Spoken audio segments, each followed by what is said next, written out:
नमस्कार, welcome to career 247। मैं हूं प्रशांत धवन। नाउ इंडिया के नेबरहुड प्राइमरली पाकिस्तान और बांग्लादेश में आज के समय एक बहुत बड़ी जियोपॉलिटिकल गेम चल रही है जिसके बारे में आप सबको पता होना चाहिए।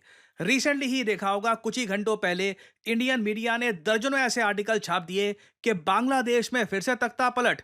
सुनने में आ रहा है कि इनके मिलिट्री चीफ ने इमरजेंसी मीटिंग करी, मोहम्मद यूनस देश को संबोधित करेंगे और कुछ आज रात बांग्लादेश में बहुत ज़रा बड़ा हो जाएगा।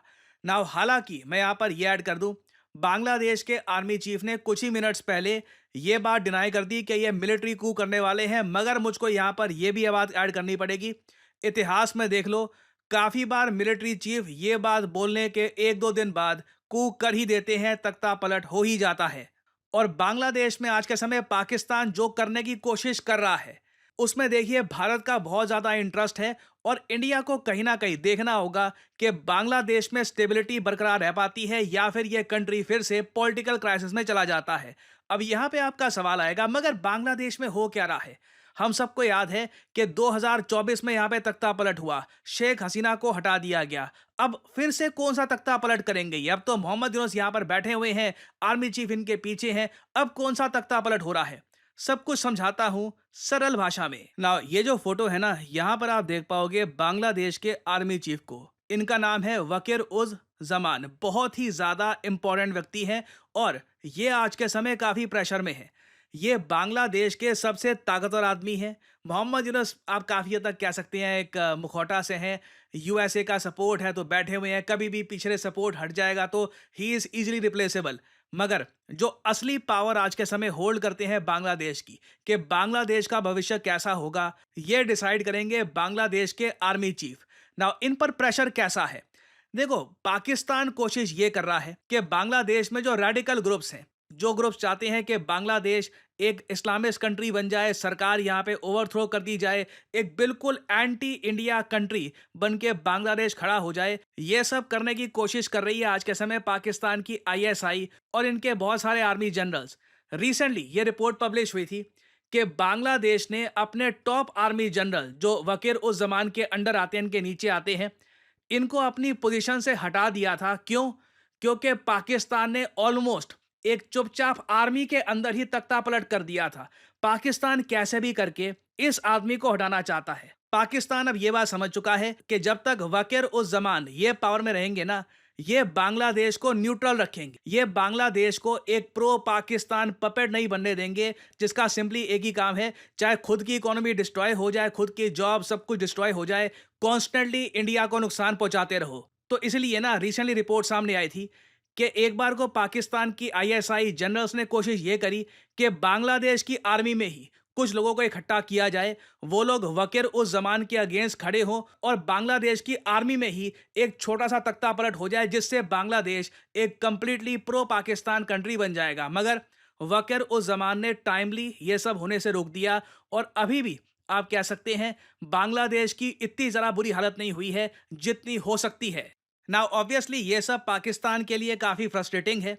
पाकिस्तान को लग रहा था कि एक बार बस तख्ता पलट हो गया तो बांग्लादेश को बस एक रैबिड एंटी इंडिया कंट्री ये बना देंगे। अभी पाकिस्तान क्या फोकस कर रहा है, सिंस ये लोग वकीर जमान को नहीं हटा पा रहे, पाकिस्तान और तरीके से बांग्लादेश में जो फंडामेंटलिस्ट रेडिकल एलिमेंट्स हैं उनको सपोर्ट कर रहा है। आपने देखा होगा सडनली कई आतंकवादी संगठन जो बीसियों साल से गायब रहे थे, सडनली बांग्लादेश की सड़कों पे आ चुके हैं। ऐसे संगठन जिनको पाकिस्तान ने भी बैन कर रखा है, वो आज के समय बांग्लादेश की सड़कों पर रैलियां निकाल रहे हैं। और अगर आप सोच रहे हैं कि ऐसे ग्रुप्स अगर सड़कों पे आ भी जाए तो क्या फर्क पड़ता है, जब तक बांग्लादेश के आर्मी चीफ वकीरुज़्ज़मान ये बने हुए हैं, बांग्लादेश स्टेबल रहेगा ना।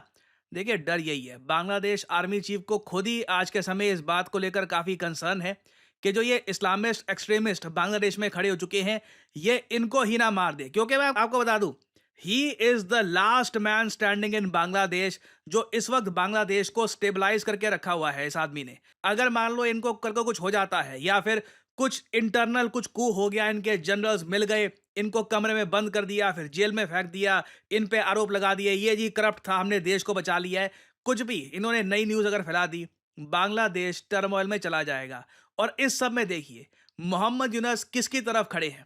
क्या मोहम्मद यूनुस भी ऐसे ग्रुप्स के साथ खड़े हैं? क्या मोहम्मद यूनुस आर्मी चीफ के साथ खड़े हैं? ये क्लियर नहीं है।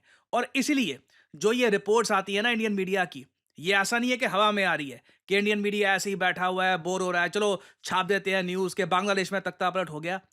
बांग्लादेश इज़ राइप फॉर कू, मतलब आप मान लीजिए बिल्कुल जो रेसिपी है ना, सारी चीज़ें बस डल चुकी है। कभी भी यहाँ पर कुछ बड़ा हो सकता है और तख्तापलट हो सकता है। ये आज हो सकता है, अगले हफ्ते हो सकता है, अगले महीने हो सकता है, बट कुछ ना कुछ बांग्लादेश में बड़ा होगा, क्योंकि साफ-साफ पता लग रहा है कि जो जनरल हैं वकीर-उज़-ज़मान, ये प्रेशर फ़ील कर रहे हैं, ये मोहम्मद यूनस को इतना ट्रस्ट करते नहीं हैं।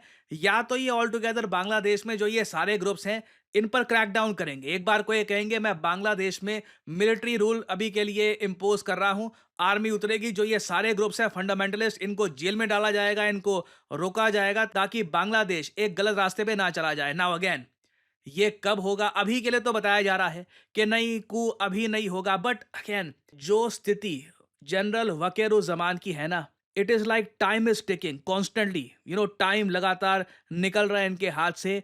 इनको कुछ ना कुछ बड़ा डिसीजन लेना होगा। बैठे रहेंगे अगर ये कि देखी जाएगी, ऐसे ही टाइम काटता रहता हूँ, तो पाकिस्तान जिस तरीके से रेडिकलाइजेशन फैला रहा है बांग्लादेश में, स्थिति बांग्लादेश की बहुत ज़्यादा खराब हो सकती है। अब यहाँ पे आप पूछोगे इस सब में भारत की पॉलिसी क्या है? देखिए, भारत की पॉलिसी काफ़ी अजीब सी है। इंडिया ने अभी रिसेंटली आप अगर देखो, हमारे विदेश मंत्री डॉक्टर एस जयशंकर ने ओपनली कहा कि हमको पता था कि बांग्लादेश में एक एंटी हसीना वेव बन रही है, मगर हम इंटरफेयर नहीं कर सकते थे। इंडिया की सीधा-सीधा पॉलिसी है, ये नहीं लगना चाहिए कि भारत ने इंटरफेरेंस करी है, क्योंकि उससे स्थिति और खराब हो जाएगी। इससे क्या होगा, जो प्रो पाकिस्तान ग्रुप्स हैं, उनको ये बोलने का मौका मिल जाएगा कि देखो इंडिया इंटरफेरेंस कर रहा है, इंडिया के अगेंस्ट खड़ा होना है। तो इंडिया का अभी के लिए ये स्टांस है। एक बार को आप कह सकते हैं हम ज़्यादा कुछ करते नहीं, बट मेरा पर्सनली ये मानना है, ये स्टांस ठीक है। हम ज़्यादा प्रोएक्टिव होके इस वक्त बांग्लादेश में इन्वॉल्व होंगे, तो हमारा जो ग्रोथ का एजेंडा है, जो हम चाहते हैं कि इंडिया की ग्रोथ स्टोरी बढ़ती रहे, वो अफेक्ट होगी। अभी के लिए हम ऑब्जर्व ही कर सकते हैं कि बांग्लादेश में होता क्या है, बट मैं आपको ये बता दूं, ये देश आने वाले 3-4 महीनों में बहुत ज़्यादा न्यूज़ में रहेगा और कुछ एक बड़ा इवेंट होगा। सडनली एक ऐसी न्यूज़ आएगी कि आर्मी में या तो कुछ बदलाव हो गया या आर्मी सड़कों पे आ गई, हज़ारों लोग जेल में भेज दिए गए, क्रैकडाउन हो रहा है, बट कुछ ना कुछ बांग्लादेश में होगा। स्टेटस को मेंटेन करना बहुत ही मुश्किल होने वाला है। और जब भी इससे रिलेटेड डेवलपमेंट सामने आती है, अगेन कभी भी हो सकता है, कल, परसों, अगले महीने, 6 महीने बाद, मैं आपके लिए अपडेटेड वीडियोस लाता रहूँगा। फाइनली आपसे पूछूंगा एक सवाल। हाल ही में इसरो ने यह कहा है कि इंडियन ऑन द मून, एक इंडियन नेशनल को मून के सरफेस पर लेके जाएगा इसरो, किस साल में? क्योंकि ये तो अब डिसाइड हो गया है कि जो भारतीय स्पेस स्टेशन है 2035 में बनके तैयार हो जाएगा। Proud moment for all of us. मगर बताइए, एक भारतीय मून के सरफेस पर किस साल में आपको दिखेगा? ये है यहाँ पे आपकी ऑप्शन, 2035, 2030, 2032 या फिर 2040। कमेंट सेक्शन में लिखिए उत्तर। जो लोग देंगे सही आंसर, उनकी कमेंट को मैं दे दूंगा हार्ट, ताकि बाकी लोग समझ पाएं कि सही उत्तर क्या है। देखिए, करियर 247 मतलब जॉब अपॉर्चुनिटीज। ऑलरेडी आपने देखा होगा कि हमारे एक्सिस बैंक प्रोग्राम के अंडर कई लोगों को ऑफर लेटर प्राप्त हो चुका है एक्सिस बैंक डेप्यूटी मैनेजर की पोस्ट के लिए। और अब पहली बार करियर 247 आपके लिए लेके आया है हमारा flagship data science course with generative AI. आज के समय मार्केट में कोई भी कंपनी ऐसा कोर्स ऑफर नहीं कर रही जहां पे आपको मिलती है लाइव क्लासेस। आप यूजुअली डेटा साइंस का कोर्स परचेज करेंगे, प्री रिकॉर्डेड क्लासेस आपको पढ़ा दी जाएंगी, मगर यहां पे आपको मिलती है live classes. World renowned teachers, for example Deepayan सरकार सर, ये आपको पढ़ा रहे होंगे। ये बाय द वे काम कर रहे हैं with the government of Singapore as an AI adviser. और करियर 247 के डेटा साइंस कोर्स को कंप्लीट करके आप बिल्कुल आराम से 7 to 9 लाख पर एनम की जॉब लैंड कर सकते हैं। That is very much possible. और अगर आपका सवाल यह है कि अगर आप एक डेटा साइंटिस्ट बन गए तो आप काम कहाँ करोगे, किस इंडस्ट्री में काम करोगे, हर जगह आपके लिए दरवाजे खुले होंगे। चाहे एफएमसीजी सेक्टर हो या फिर फार्मा सेक्टर हो, आप गवर्नमेंट में काम कर सकते हैं। इवन करियर 247 में मैं आपको बता दूं, हम लोगों ने बहुत सारे डेटा साइंटिस्ट हायर कर रखे हैं, because every company needs data scientists. इनकी डिमांड बढ़ती जा रही है। और आपको करना क्या है? अभी भी आपके मन में बहुत सारे सवाल होंगे। आप सिंपली क्या करिए, ये जो वीडियो आप देख रहे हैं इसकी कमेंट सेक्शन में आपको जाना है और यहां पे आपको लिंक मिल जाएगा build your career with India's first data science and machine learning Gen AI course.